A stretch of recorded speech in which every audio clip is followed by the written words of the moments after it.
کہ آپ اپنی دل کی زمین کو صاف ستھرا کرے، حسد، ساڑ، بغض، کینہ اپنے دل سے نکالے، عشق الہی، عشق مصطفیٰ کا پانی اپنے دل کی زمین کو دے۔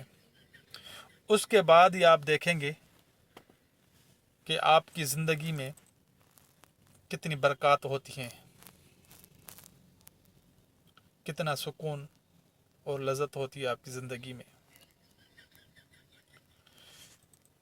یہ چیزیں ہوں گی جب آپ کی زندگی میں، تو اس کا اثر آپ کے گھر والوں پہ پڑے گا، معاشرے پہ بھی پڑے گا، دوستوں پہ بھی پڑے گا۔ اس کا اثر پوری سوسائٹی پہ پڑے گا۔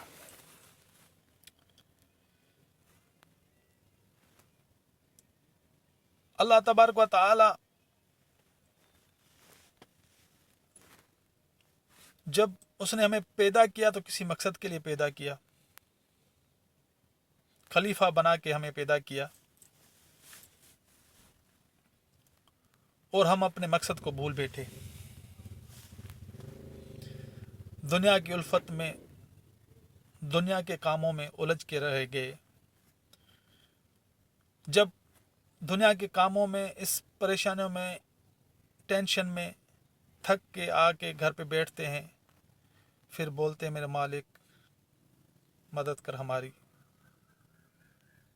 ہم بہت تکلیف میں ہیں، تو آواز آتی ہے اللہ تبارک و تعالیٰ کی جانب سے، انسان مدد مانگ، نماز پڑھ اور صبر سے مدد مانگ۔ پھر انسان بولتا ہے اے مالک میں اکیلا ہوں، میرا کوئی نہیں تمہارے سوا،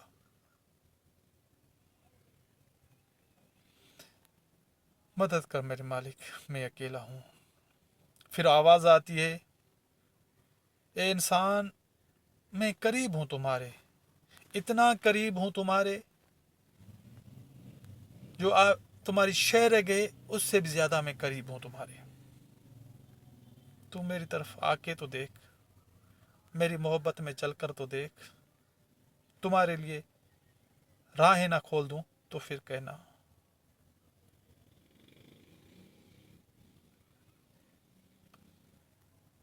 ہر حال میں انسان کو صبر اور شکر کرنا چاہیے۔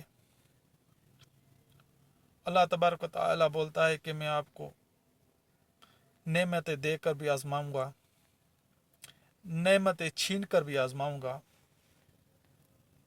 اولاد دے کر بھی آزماؤں گا، اولاد چھین کر بھی آزماؤں گا۔ تو ہر حالت میں ہمیں صبر اور شکر کا دامن نہیں چھوڑنا چاہیے، صراط مستقیم والے راستے پہ چلنا چاہیے۔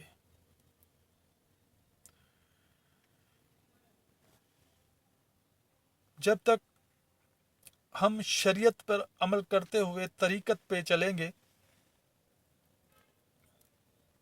تب جا کے ہماری زندگی چینج ہوگی، ہماری زندگی میں سکون، فرحت اور اطمینان ہوگا۔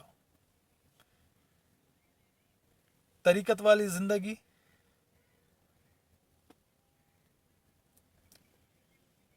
سب سے پہلے طریقت کا شرط ہے عشق الہی، عشق مصطفیٰ۔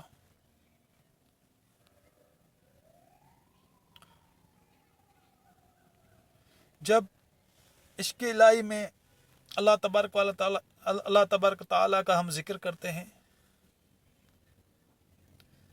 ذکر کی ضربیں اپنے قلب پہ لگاتے ہیں، جو ہمارا قلب گناہوں کی وجہ سے کالا ہو چکا ہے، وہ اس سے الہی کی ضربوں سے آہستہ آہستہ وہ صاف ہونا شروع ہو جاتا ہے۔ اتنا صاف ہوتا ہے اللہ کے ذکر سے، دل اتنا صاف ہوتا ہے جیسے آئینہ ہو جاتا ہے، اور اللہ تبارک و تعالیٰ کا ذکر اس طریقے سے کیا جاتا ہے کہ سانس ہم اپنے اوپر کریں تو اللہ کا اسم ہو، جب چھوڑیں سانس کو تو ہو کا ذکر ہو، اللہ ہو، اللہ ہو۔ اس طریقے سے آپ کا خیال ایسا ہو کہ آپ کی دل اللہ کا ذکر کر رہی ہو. تو پھر بھٹائی سرکار نے جو فرمایا ہے سندھی میں، تن تسبی من مڑیوں دل دمبو روجن تندوں تنجے طلب جوں وحدت سر وجن ایہو راز رگن چھل پرین کجی پہنجو. تو پھر انسان کی جو سانس ہے، جو انسان کی پوری باڈی ہے، اس میں اللہ تبارک و تعالیٰ کے ذکر کی وائبریشن ہو جاتی ہے. پورے جسم میں وہ ذکر چلتا ہے اللہ کا اللہ کا. ذکر کے طریقے ہیں. پہلا ذکر جو ہوتا ہے قلبی ذکر، دل کا ذکر ہوتا ہے. جب فقیر اس منزل کو پہنچتا ہے تو دوسرا ذکر پھر اس کا شروع ہو جاتا ہے روحی، روح کا ذکر. پھر فقیر اس منزل کو پہنچتا ہے، کمپلیٹ کرتا ہے اس منزل کو، تو پھر اس کے بعد سری کا ذکر ہوتا ہے. پھر خفی کا ذکر ہوتا ہے، یہ لطائف ہیں ہمارے سینے میں. پھر اغفا محمدی کا ذکر ہوتا ہے جو بیچ سینے میں ہے. پھر اغفا محمدی کے بعد نفی اسبات کا ذکر ہوتا ہے جو پیشانی پہ ہوتی ہے. اللہ کا ذکر کھینچ کے ضرب پیشانی پہ لگانی پڑتی ہے، یہ لطیفہ پیشانی پہ ہے نفسی کا. اس کے بعد سلطان اذکار کا ذکر ہوتا ہے پورے جسم میں، پاؤں کے تلوؤں سے لے کر ماتھے کے بالوں تک ذکر اللہ کا. اللہ کا اسم کھینچ کے بالوں تک، پھر بالوں سے ہو کا اسم کھینچ کے پاؤں تک.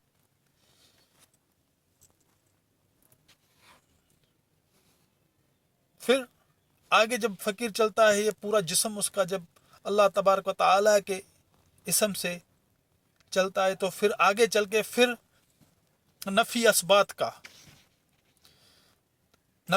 کا ذکر ہوتا ہے. نفی اسبات تو ہر چیز کی نفی سوا اللہ تبارک و تعالیٰ کے. یہ مخلوقات موجود نہیں ہے، صرف اللہ تبارک و تعالیٰ کے.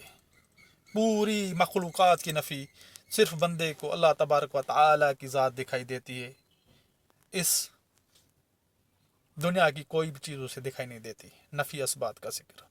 آگے چل کے فقیر اپنی ذات کی بھی نفی کرتا ہے، میں بھی موجود نہیں ہوں. اپنی ذات بھی اسے دکھائی نہیں دیتی، میں بھی موجود نہیں ہوں سوائے اللہ تبارک و تعالیٰ کے.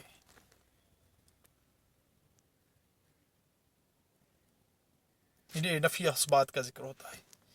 جب فقیر نفی اسبات کے ذکر کو کمپلیٹ کرتا ہے تو پھر آگے منزل اس کی ہوتی ہے. پھر وہ آگے چلتا ہے، پھر پہلے آسمان پر چلتا ہے اپنے تصور سے، جیسے مرشد نے اس کو سبق دیا ہے. پہلے آسمان تک جاتا ہے، حضرت آدم علیہ نبینا علیہ السلام سے ملاقات ہوتی ہے روحانیت سے، حساب سے روحانیت کے تصورات میں، خیالات میں. پھر دوسرے آسمان پر، پھر تیسرے پہ، ساتوں آسمان تک فقیر جاتا ہے. ہر آسمان پر ہر نبی سے، ہر رسول سے ملاقات ہوتی ہے. آخری آسمان پر حضرت ابراہیم علیہ نبینا علیہ السلام سے ملاقات ہوتی ہے، جو یاقوت اور مرجان کا آسمان ہے، اس سے بنا ہوا ہے، یاقوت سے. یہ جب فقیر اپنی منزل عبور کرتا ہے مرشد کے تصور سے، مرشد کی ہدایت سے اور مرشد کے دیے ہوئے سبقات پہ عمل کرتے ہوئے، پھر جب ساتوں آسمان سے فقیر اوپر جاتا ہے تو پھر آگے ساتوں آسمان سے آگے کرسی آتی ہے، جس کو لا مکان بھی کہا جاتا ہے. جو ہوا جو ہوگا اسی پہ لکھا ہوتا ہے.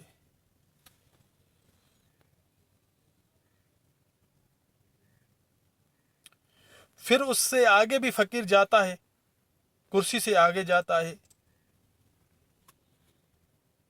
تو پھر عرش الہی کا مقام آتا ہے۔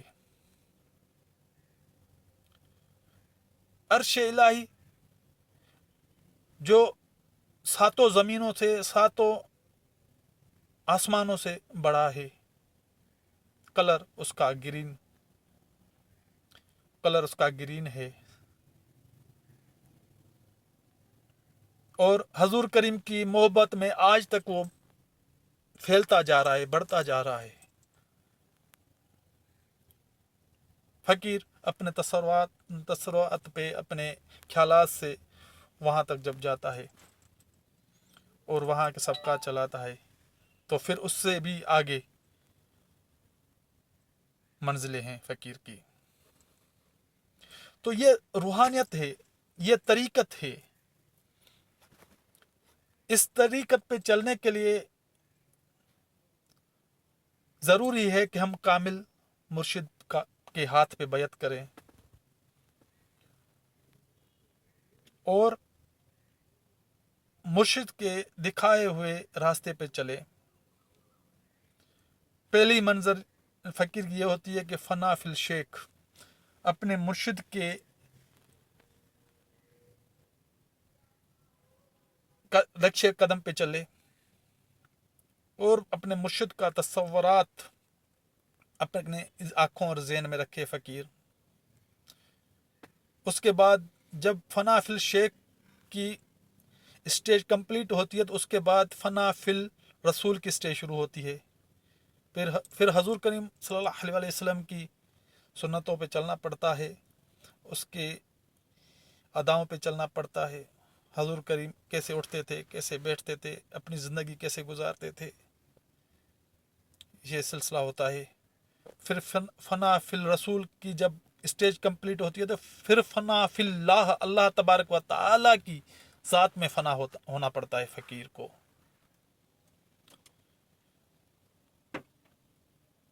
یہ ساری اسٹیج، یہ ساری طریقت تبھی ممکن ہے اس پہ چلنا جب تک کوئی رہبر ہادی نہ ہو، کامل مرشد نہ ہو، پھر ہی ممکن ہوتا ہے کہ اس راستوں پہ چلا جائے، طریقت پہ چلا جائے۔